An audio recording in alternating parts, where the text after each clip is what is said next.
Sir 13/12/2024 ನಾನು ಮೋಡ ಬಳಿ ಇದ್ದಾಗ ನನಗೆ ಪರಿಚಯ ಇರತಕ್ಕಂಥ ಶ್ರೀ ವಿಜಯ ವಾಹಿನಿಯ ಮಾಲೀಕರಾದ ಶ್ರೀನಿಧಿಯವರು ನನ್ನನ್ನು ಭೇಟಿ ಮಾಡೋಕ್ಕೆ ಬರ್ತಾರೆ. ಅವ್ರ ಜೊತೆ ಒಬ್ಬ ವ್ಯಕ್ತಿ ಬರ್ತಾರೆ. ಅವ್ರನ್ನ ಹರ್ಷ ಇವರು ನಿಮ್ಮ ಜೊತೆ ಮಾತಾಡಬೇಕು ಅಂತ ಅವರು ಹೇಳ್ತಾರೆ. ಅವರು ನನ್ನ ಕಾಲಿಗೆ ಬೀಳೋಕ್ಕೆ ಪ್ರಯತ್ನ ಪಡ್ತಾರೆ. ನಾನು ಹಿಂದೆ ಸರಿತೀನಿ. ಆಮೇಲೆ ಕಾರಣ ಕೇಳಿದಾಗ ಅವರು ನಾನು ಪಾರ್ವತಿಯವ್ರ ಪರವಾಗಿ ಬಂದಿದ್ದೀನಿ, ಅಂದರೆ ಸಿದ್ದರಾಮಯ್ಯವರ ಪತ್ನಿ ಶ್ರೀಮತಿ ಪಾರ್ವತಿಯವ್ರ ಪರವಾಗಿ ಬಂದಿದ್ದೀನಿ. ಶ್ರೀಮತಿ ಪಾರ್ವತಿಯವರ ಆಗುಹೋಗುಗಳನ್ನು ಅವರ ಯೋಗಕ್ಷೇಮವನ್ನು ನಾನು ನೋಡ್ಕೊಳ್ತಾ ಇದ್ದೀನಿ. ಅವರು ತುಂಬ ಮಾನಸಿಕ ಖಿನ್ನತೆ ಒಳಗಾಗಿದ್ದಾರೆ. ಅವರು ಸರಿಯಾಗಿ ನಿದ್ದೆ ಮಾಡ್ತಿಲ್ಲ, ಊಟ ಮಾಡ್ತಿಲ್ಲ, ತುಂಬ ಚಿಂತೆ ಒಳಗಾಗಿದ್ದಾರೆ. ಅದನ್ನು ದಯವಿಟ್ಟು ಈ CBIಗೆ ಈ ಮೂಢ ಪ್ರಕರಣವನ್ನು CBIಗೆ ಕೊಡಿಸೋದು ಬೇಡ. ಆ ಅರ್ಜಿನ ನೀವು ವಾಪಸ್ ತಗೊಳ್ಳಿ. ಲೋಕಾಯುಕ್ತ ತನಿಖೆ ಏನು ನಡೀತಿದೆ ಆ ತನಿಖೆ ನಡೀಲಿ ಹಾಗೆ ಅಂತೇಳಿ ನನಗೆ ಹೇಳ್ತಾರೆ. ನಾನು ಯಾವುದೇ ಕಾರಣಕ್ಕೂ ನಾನು ಮುಂದೆ ಇಟ್ಟ ಜನ ಹಿಂದೆ ಇಡಲ್ಲ. ನಾನು ಹೋರಾಟವನ್ನು ಮುಂದುವರಿಸಿ ಈ ಪ್ರಕರಣ CBI ಕೊಡಿಸ್ತೀನಿ ಅಂತ ಹೇಳಿದೆ. ಇಲ್ಲ, ಅಮ್ಮನವರು ಇದರಲ್ಲಿ ಯಾವುದೇ ಪಾತ್ರ ಇಲ್ಲ, ಅವರು ಅಮಾಯಕರು.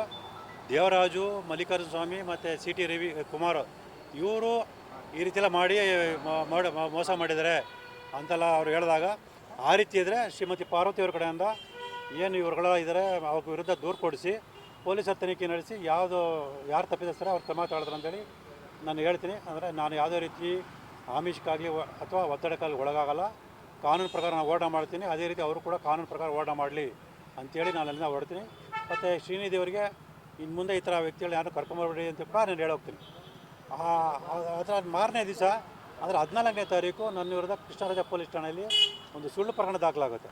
ಆ ಸುಳ್ಳು ಪ್ರಕರಣ ದಾಖಲು ಮಾಡಿ ನನ್ನ ಬಂಧಿಸುವಂಥ ಪ್ರಯತ್ನ ಪಡ್ತಾರೆ ಅಂತ ಮಾಹಿತಿ ಕೊಡು ಬಂದಾಗ ನಾನು ನನ್ನ ವಕೀಲರ ಭೇಟಿ ಮಾಡೋಕ್ಕೋಸ್ಕರ ನಾನು ನನ್ನ ಮೊಬೈಲ್ನ ಸ್ವಿಚ್ ಆಫ್ ಮಾಡಿಕೊಂಡು ನಾನು ಬೆಂಗಳೂರಿಗೆ ಹೋಗ್ತೀನಿ. ಆ ಸಂದರ್ಭದಲ್ಲಿ ಅಂದರೆ 15/12/2024 ಭಾನುವಾರ ಬೆಳಗ್ಗೆ 10:30ಕ್ಕೆ ಇದೇ ಶ್ರೀನಿಧಿ ಮತ್ತು ಹರ್ಷನವರು ನಮ್ಮ ಮನೆಗೆ ಬರ್ತಾರೆ, ನಮ್ಮ ಮನೆ ಹತ್ರ ಬರ್ತಾರೆ. ನನ್ನ ಮಗನ ಜೊತೆ ಅವರು ಮಾತಾಡೋ ಇದೇ ಮಾತುಗಳನ್ನ ಹೇಳ್ತಾರೆ. ಅಂದರೆ ಪಾರ್ವತಿಯವರು ತುಂಬ ಖಿನ್ನತೆ ಒಳಗಾಗಿರೋ, ದಯವಿಟ್ಟು ಇದೊಂದು ಸಲ ಕ್ಷಮಿಸಿ ಕೇಳಿ ನಿಮ್ಮ ತಂದೆಗೆ ಅಂತೆಲ್ಲ ಮಾತಾಡ್ತಾರೆ. ನನ್ನ ಮಗ ಅದಕ್ಕೆ ಒಪ್ಪಲ್ಲ. ನಮ್ಮ ಹೆಂಡತಿ ಜೊತೆ ಅಂದರೆ ನಿಮ್ಮ ತಾಯಿ ಜೊತೆ ಮಾತಾಡೋಕ್ಕೆ ಅವಕಾಶ ಮಾಡಿಕೊಡಿ, ಅವ್ರಿಗೆ ಕಾಲು ಬಿದ್ದು ನಾನು ಪಾರ್ವತಿಯವ್ರ ಪರವಾಗಿ ಕ್ಷಮೆ ಕೇಳ್ತೀನಿ ಅಂತ ಎಲ್ಲರೂ ಮಾತಾಡ್ತಾರೆ. ಅದು ಯಾವುದಕ್ಕೂ ನನ್ನ ಮಗ ಒಪ್ತಾ ಇದ್ದಾಗ ಅವನ್ನ ಕರ್ಕೊಂಡೋಗಿ ಕಾರಲ್ಲಿ ಕೂರಿಸ್ಕೊಂಡು ನಾವು ಈಗಾಗಲೇ ಗಂಗರಾಜನವ್ರಿಗೆ ಮಾತಾಡಿ 3 ಕೋಟಿ ರೂಪಾಯಿಗೆ ನಾವು ಮಾತಾಡಿದ್ದೀವಿ, ಈಗಾಗಲೇ 1.5 ಕೋಟಿ ಕೊಟ್ಟಿದ್ದೀವಿ ಅಂತೇಳಿ ಹೇಳಿ ಅವ್ರ ಮೊಬೈಲ್ ಇಲ್ಲದಂತಹ ಒಂದು ವೀಡಿಯೋನ ತೋರಿಸ್ರೆ. ಅಂದರೆ ಬ್ಯಾಗಲ್ಲಿ ಹಣ ಇದ್ದಂಥ ಒಂದು ವೀಡಿಯೋನ ತೋರಿಸಿ, ಇದೇ ರೀತಿ ನಿಮ್ಮ ಅಪ್ಪನಿಗೂ ನಾವು ದುಡ್ಡು ಕೊಡ್ತೀವಿ, ನೀವು ನಿಮ್ಮ ಅಮ್ಮ ಎಲ್ಲ ಸೇರಿ ನಿಮ್ಮ ಅಪ್ಪನಿಗೆ ಒತ್ತಾಯ ಹಾಕಿ ಈ CBIಗೆ ಈ ಪ್ರಕರಣ CBI ಕೊಡಿಸೋದು ಬೇಡ ಹಾಗೆ ಅಂತ ಹೇಳಿದ್ರೆ, ಅದಕ್ಕೆ ನನ್ನ ಮಗ ಇದಕ್ಕೆಲ್ಲ ನಮ್ಮ ಅಪ್ಪ ಒಪ್ಪಲ್ಲ, ನಾವು ಕೂಡ ಒಪ್ಪಲ್ಲ, ನಮ್ಮ ತಾಯಿನೂ ಕೂಡ ಒಪ್ಪಲ್ಲ, ನೀವು ಈ ವಿಚಾರ ನನ್ನ ಹತ್ರ ಮಾತಾಡಬೇಡಿ, ನೀವೇನಾರು ಮಾತಾಡಿ ನಮ್ಮ ಅಪ್ಪನ ಹತ್ರ ಮಾತಾಡಿ ಅಂತ ಸಾಕಷ್ಟು ಹೇಳಿದ್ರು ಕೂಡ ಅವರು ಸುಮಾರು ಹೊತ್ತು ಅವನ ಮೇಲೆ ಹಲವಾರು ರೀತಿಯಲ್ಲಿ ಒತ್ತಡ ಹಾಕ್ತಾರೆ. ಅವ್ನು ಯಾವುದಕ್ಕೂ ಒಪ್ತೇ ಆದಾಗ ನನ್ನ ಮೊಬೈಲ್ ನಂಬರ್ ತೊಗೊಂಡೋಗಿ ಆ ನಂತರ ಕೂಡ ಹಲವಾರು ಸಲ ಕರೆ ಮಾಡಿ ನನ್ನ ಬಗ್ಗೆ ವಿಚಾರಣೆ ಮಾಡಿರ್ತಾರೆ. ಸೊ ಈ ವಿಚಾರ ನನಗೆ ನಿನ್ನೆ ಗೊತ್ತಾದ ನಂತರ ನಾನು ನಿನ್ನೆ ED ಅವರಿಗೆ ನಾನು ಬೆಂಗಳೂರಲ್ಲೇ ಇದ್ದಿದ್ದರಿಂದ ನಾನು ED ಅವರಿಗೆ ಈ ಬಗ್ಗೆ ದೂರನ ಕೊಟ್ಟಿದ್ದೆ. ಸೊ ಈಗ ಬಂದು ಲೋಕಾಯುಕ್ತ ಅಧಿಕಾರಿಗೆ ದೂರನ ಕೊಟ್ಟಿದ್ದೀನಿ ಮತ್ತು ಪೊಲೀಸ್ ಆಯುಕ್ತರು ದೂರು ಕೊಡ್ತಾಯಿದ್ದೀನಿ. ಅವರು ಬಂದು ನನ್ನ ಮಗನ ಜೊತೆ ಮಾತಾಡಿದಂತಹ ಮತ್ತು ಅಲ್ಲಿ ಕಾರಲ್ಲಿ ಕೂರಿಸ್ಕೊಂಡು ಮಾಡಿದಂಥ ಇದು ದೃಶ್ಯಗಳು ನನ್ನ ಮನೆ ಹೊರಗಡೆ ಹಾಕಿರ್ತಕ್ಕಂಥ CC ಕ್ಯಾಮ್ರಾದಲ್ಲಿ ದಾಖಲಾಗಿರ್ತದೆ. ಆ ವಿಡಿಯೋ ಸಮೇತ ನಾನು ದೂರನ ಕೊಟ್ಟಿದ್ದೀನಿ. ಇಲ್ಲಿ ಉದ್ದೇಶ ಏನು ಅಂತ ಹೇಳಿದ್ರೆ, ಈ ಪ್ರಕರಣ CBI ಕೊಡಿಸಬಾರ್ದು ಅನ್ನೋ ಉದ್ದೇಶದಿಂದ ನನಗೆ ಆಮಿಷವನ್ನು ಒಡ್ಡಿದ್ದಾರೆ. ಅದಕ್ಕೆ ನಾನು ಒಪ್ತಾ ಇದ್ದಾಗ ನನ್ನ ವಿರುದ್ಧ ಸುಳ್ಳು ಪ್ರಕರಣ ದಾಖಲು ಮಾಡಿ ನನ್ನನ್ನು ಅರೆಸ್ಟ್ ಮಾಡುವಂಥ ಪ್ರಯತ್ನ ಪಟ್ಟಿದ್ದಾರೆ. ಇದನ್ನೆಲ್ಲ ಗಮನಿಸಿದಾಗ ಸಿದ್ದರಾಮಯ್ಯವರು ತಮ್ಮ ಅಧಿಕಾರವನ್ನು ದುರ್ಬಳಕೆ ಮಾಡಿಕೊಂಡು ಅಧಿಕಾರಿಗಳ ಮೂಲಕ ಮತ್ತು ಅವರ ಆಪ್ತರ ಮೂಲಕ ನನ್ನ ಮೇಲೆ ಒತ್ತಡ ಹಾಕುವಂಥ, ಬೆದರಿಕೆ ಹಾಕುವಂಥ ಪ್ರಯತ್ನಗಳು ಮಾಡಿಸ್ತಾರೆ, ಸ್ಪಷ್ಟವಾಗಿ ಕಂಡು ಬರ್ತದೆ. ಸರ್, ಹರ್ಷ ನಿಮಗೆ ಮೊದಲೇ ಏನಾದ್ರು ಗೊತ್ತಿತ್ತಾ?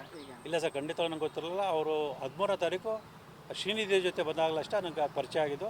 ಅವ್ರು ನಿಜವಾಗ್ಲೂ ಹರ್ಷ ನನ್ನ ಅಥವಾ ಅವ್ರು ಪಾರ್ವತಿಯವ್ರ ಪರವಾಗಿ ಬಂದಿದ್ದಾರೆ, ಯಾರು ಅವ್ರನ್ನ ಕಳಿಸಿದ್ದಾರೆ ಮತ್ತು ಕೋಟ್ಯಾಂತರ ದುಡ್ಡಿನ ವ್ಯವಹಾರ ಮಾತ್ರ ಅವ್ರು ಯಾರು ಕೊಡ್ತಾ ಇದ್ದಾರೆ, ಇದೆಲ್ಲದರ ಬಗ್ಗೆ ತನಿಖೆ ನಡೆಸಬೇಕು ಅಂತ ನಾನು ದೂರ ಅರ್ಜಿಯಲ್ಲಿ ಮನವಿ ಮಾಡ್ಕೊಂಡಿದ್ದೆ.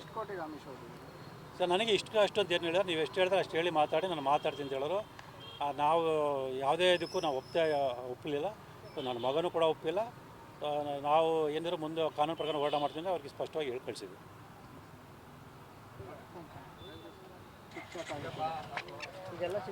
ಇದು ರೈಟ್ ನ್ಯೂಸ್.